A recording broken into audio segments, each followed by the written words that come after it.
Can you dig it, sucker?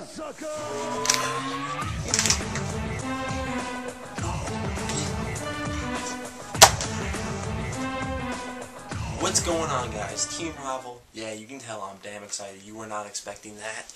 But I finally beat this game. That's right. If you're an RPG fan, especially for the PS2, you've heard of this game multiple times.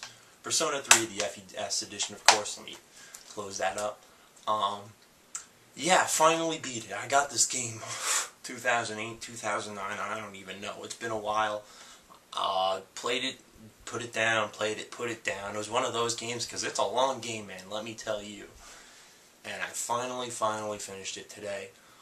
Oh my god, I am so happy to finally... I finished only the main quest, but... Alright, this is my final thoughts on what I thought about the game. It's not exactly, I think, if you guys might get pissed off, the game was a little overhyped in my opinion. It really did not turn out to be as great as an RPG as I thought it would be. Don't get me wrong, I thought it was pretty good. I was thoroughly satisfied with it, but I'll kind of tell you what my problems were with it and why I have these problems, and it's not necessarily that the game is flawed. I mean, there are some flaws about it. There's flaws with every game, but it's kind of different. Let me just kind of go into it. I'll give you a little overview of the story. Alright, Persona 3 is a unique RPG, and it's one of the things I really like about this game is that it's set in like a modern day, like Japan. You know, every RPG is usually, oh, you're in some fucking schmuckville in medieval times and you have swords.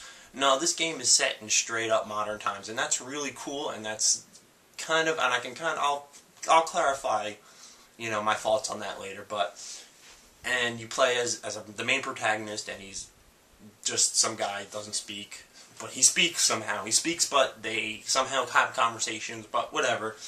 And he ends up going to this school and living in the dorms, and there's this thing called the Dark Hour that occurs. It's the result of some crazy science experiment, and every night, I think after 12 o'clock, there's this unrecorded hour where everyone except for like the people that live in this dorm and that are your like friends and sweet mates and stuff, everyone turns into like a coffin, and these things called shadows, which are the enemies in the game, they come out and wreak havoc and cause all sorts of hell, and your goal is to essentially get rid of the dark hour and get rid of the shadows. Of course, there's different things that go on, but that's always the main objective. That does not change in the game.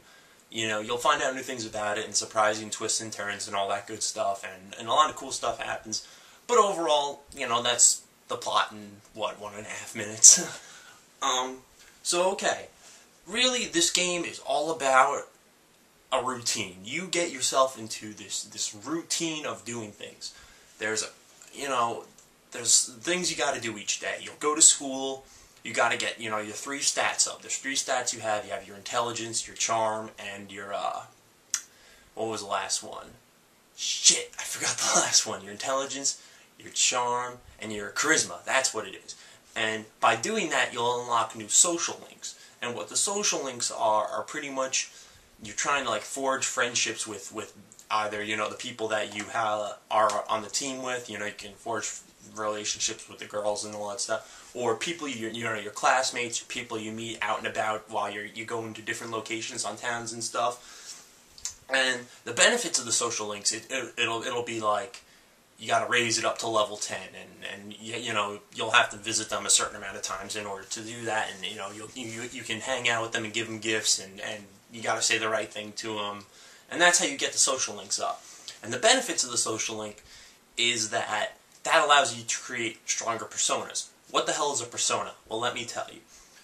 Each guy on your team, the reason that they're able to exist in the Dark Hour is because they're able to summon personas using evokers, which are like these guns, and you fire the gun at your head, and it brings out the persona, and it's like this monster that it can heal you, can fight for you, and that's how you do battle in the game. It's a typical turn-based RPG essentially, except with a few different twists in that you only control the main character. This really fucking pissed me off sometimes because the AI is fucking stupid.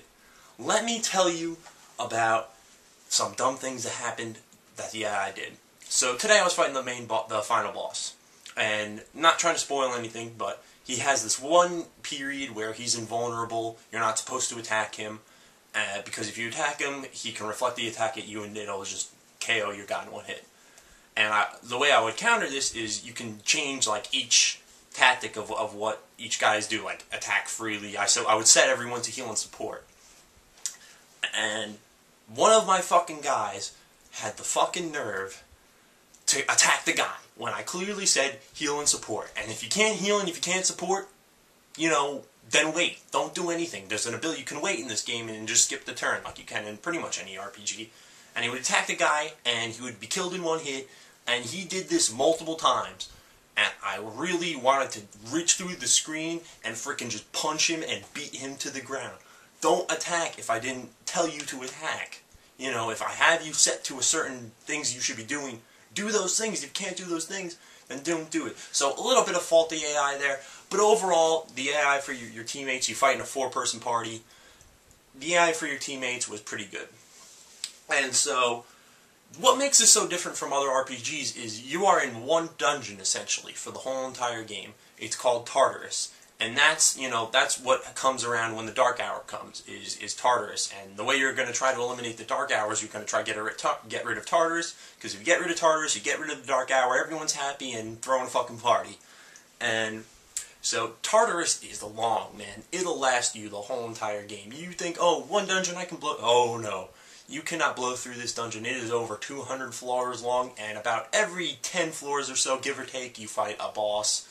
The game is a really long game, and it's not that difficult of a game either. I really never ran into any points. Something funny was when I had originally picked this game up again, for some reason I thought you can only have 3 members, like the dumbass that I am.